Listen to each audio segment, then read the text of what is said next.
سورة النحل کی آیت نمبر 32 أعوذ بالله من الشيطان الرجيم بسم الله الرحمن الرحيم وما ذرأ لكم في الأرض مختلفا ألوانه إن في ذلك لآية لقوم يذكرون وهو الذي سخر البحر لتأكلوا منه لحما طريا وتستخرجوا منه حلية تلبسونها وترى الفلك مواخر فيه ولتبتغوا من فضله ولعلكم تشكرون متى كده هاي كده كده نوع تراين تريشو ده هاي كده شيء الله أنا نقول كي مكان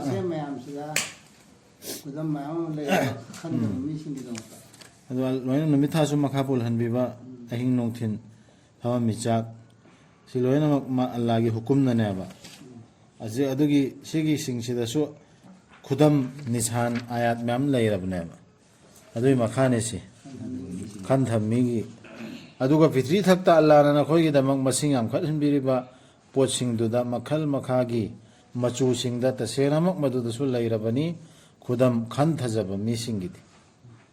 أوي بينا مبوسي الله سي قرآن سي جم ببرا أنا هنا من خان ثب ميسينج دو نينا بميسينج دو أدوكي دي خدام ميام لا يربا سيد الله أنا نينا خابول هنبيري بدو سمودربو نخوينا زاجنبا مدودگي أثوت پس هدون ngagi amadi lauthok chanaba madudagi laitieng sing aidi likkondo nakhoina sijinaba makhoidu seasonaba samri kontra atek ba tariyan lakman tariyan adu nga sa nga atek pa haidu nga matum atek pa adai laitieng nakhoina seasonaba makhoidu aduga nangna uri जहाज सिंगना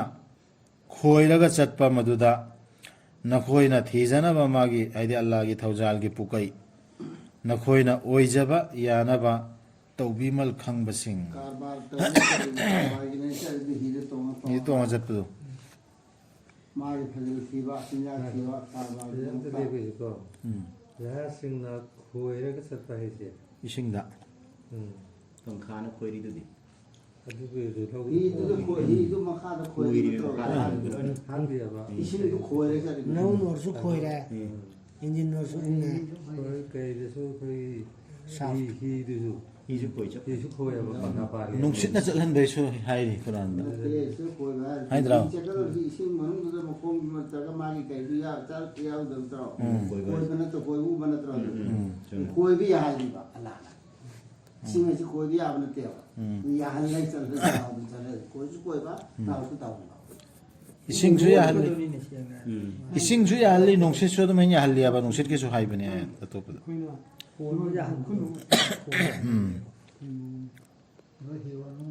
अदुगा नंगना उरी जहासिना खोइरगा चटपा मदुदा नखोइना थीजनबा मागी थौजाल की पुकई नखोइना ओइजबा यानबा तौबीमल खंगबसिं पसातांगो रो आमो तो दे वला अल्लकुम वा and लअल्लकुम तस्कुरुन नखोइना मदु दु तौरगा तौबीमल खंगो ये मसिया लाई थौजान दे इनी हाबेसे मसिसि ओरा कराय सिसुम काम गामने सिसिन इसिन जहाज सिनि चलन सिसु असिरसु अल्लाह की शुक्रिया अदा तौर कदरान खिनबी बनी माना आइदे अल्लाह ना पृथ्वी बेद चेतना लेबलब चिंजाउ सिंग नत्रबदी मसिना लेंगलम गदबनी नखोइगा लोइनना अदुगा थंबी बनी तुरेल सिंग अमसुंग लंबी सिंग नखोइबु लमजिंग बिना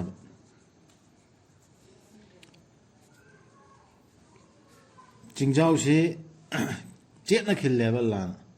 कोम कोम ना हता थमदबा फजना चांगम the Chetna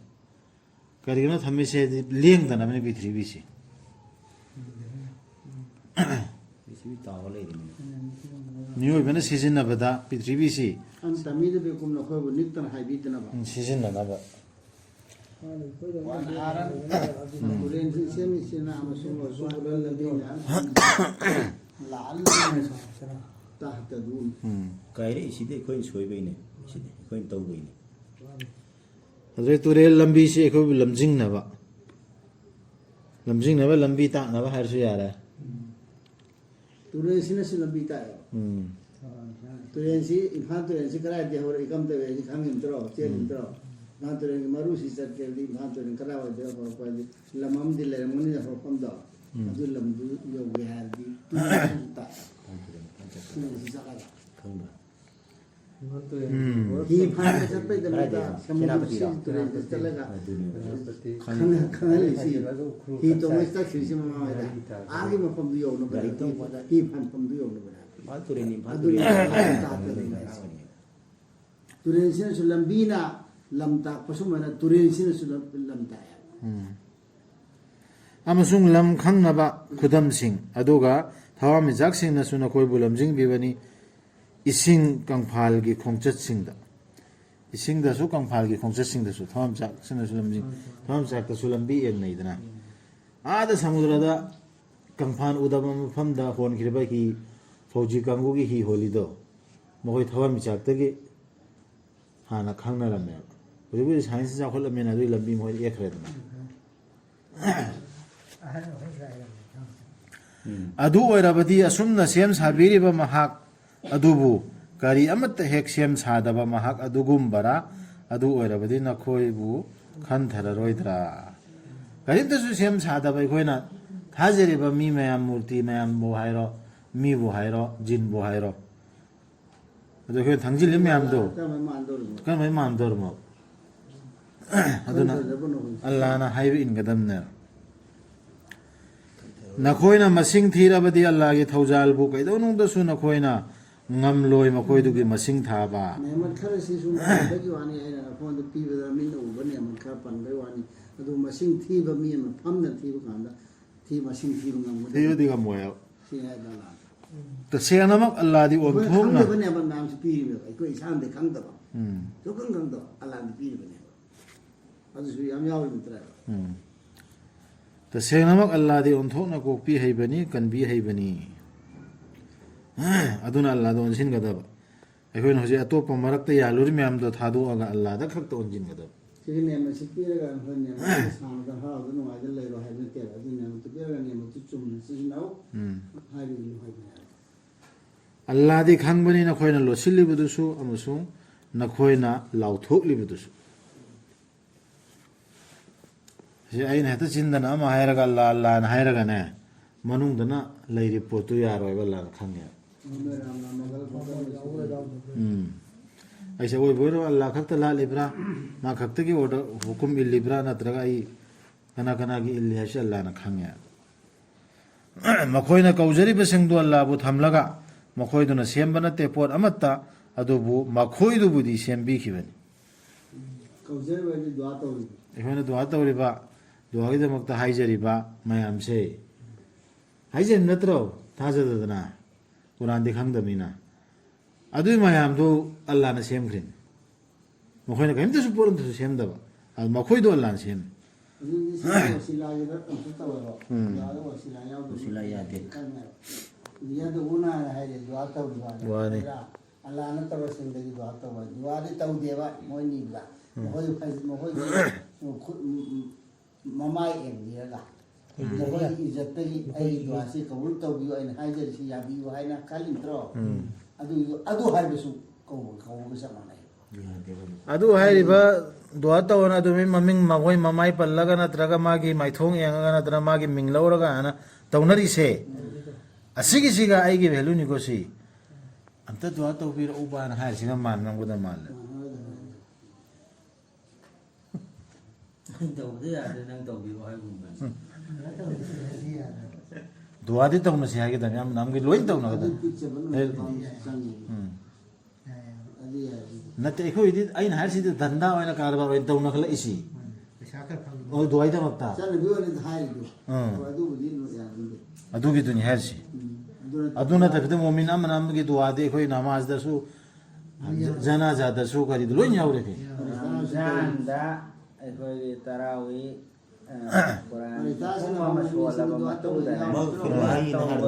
duwa lay ngasi duwa lay na baton duwa sa apaw kapten tau ba mi ko de mam lay ko swai si de yo lakte di du mami sing do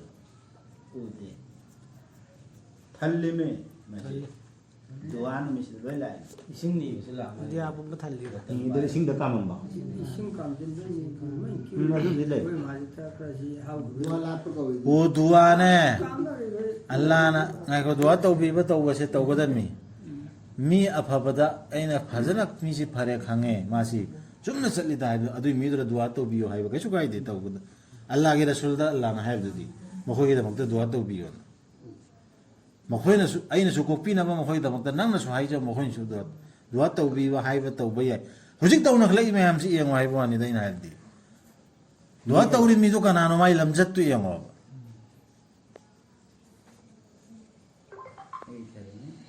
tau su tau ne da mi da to bi na ha bi da ka mumbai de di masjid ma pan da pa sing kam han nai mem ang theng ra kon tra Delhi da sila. lain de le bi sing kam han nai masjid te thok bong ko kam de ya sumur tau tab sa sing pa ra ngai ne mi get ta sang lai ang ba ni मखोई तो सीख रहा बनी हिंगली बनते अदुगा मखोई ना लांबंग हमजा बनते मखोई बु कई दौंगा हिंगत हन बिगद गे हाई बदु मुझे कोई ना कौरी बा सीख रहा बुजुर्ग सिंह मिंग लौरा का कौनरी दो आता उनरी दना Sapaya. अदुगी दो kon kai ngam de मखोई ना कहन दा खांगजु खांगद्रे adon ai ngod हिंगत हन बिगद नु मिफो खांगदे बा मखोई adon ai ngod ta ha gi dam ne hoi ha ro कई दौंगा हिंगत हंगद गे हाई दु हो खांगदे बा ko kang de ho तुम दन ले to du go adu wasilani ka ran to अदु मखोई ना कहन दा तारो हाई नत्रो दु nan ka lo nabi or so ka na wasila ya ke ai ba apu to Allah na ya नखोई लाइदी मथन तंगाइब लाइनी अदुबु आखिरत पु थाजदब सिंगना मखोई की थमोई सिंगना मदु यानिंगदे मखोइना ngakchau the आखिरत पु थाजदब सिंगना ने सिगी दुआ खुतौसि अल्लाह नु हाई खरिब सिंग से यानिंगदे मरक थार परसनम को ओय वसीला लवे सिखरिब मी की ओरो हिंगी मी को ओरो लौनिंग है wasila ka ya de kra ya ai pu to 소이드나먹기 알라나 강이 먹고이나 로실리브도 수어무수 먹고이나 봉도리브도수 다세나먹 많은 농시대 납자우 태퍼싱 시에도 미사이사 칸타가다미시 아함 당각자우 하이히르도 에코는 로심도 봉도부수 강이 하이바야 마망도 시아우 건마트로 아두이 마락다 야 카라 하이라마 둥나 먹가도 하이레 임메바 강에마 가나가나노 third party second party 알라기 마락다 톤립싱 ngakchau thik bagang bu dol lan si de ok to gui le hilo sila ne o do adle gi ne ma thuri si langa koran da phaya utro sila ti ho na adu sila si mo ne buju sing na matin da gi mo ko gi jaya da gi dwa ko bu to bi ho na hai se si bu ni sila ha si pambai ha si ngai ka ai di sila gi ar di pambai ti ho ba Allah mana yo na ba jana ba pambai ti ho na hai adu alai mana yo pambai di karina Quran. amal duna tro tawdu tharak duna tro basada taw ho wai ni amal taw wai ni adu ben tafsir da su i adu mo hoina kam cha wasila gi artha se tafsir da ne wasila di amal thabak taw raga akhir ki thabak taw ho raga inna bla na ho wai wasila adu ni taw ilahi wasila मखोइना हाइबा मखोइदा हाइबा मतमदा करिनो नखोइगी रबना थादा बिरकलिबदु मखोइना हाइ फुंगा वारी सिंग थाइनगी सिदि हान थाइनगी लोट की आज की समुद की नत्र इब्राहिम की मतमगी वारी नि द कुरान द और सिदेना हाइबा मिलाई बने वे सो हाइ रसूल की मतम द सुहाइरिम karino nabi thare si bo आ नगी वारी ममांgai की ha pakar na te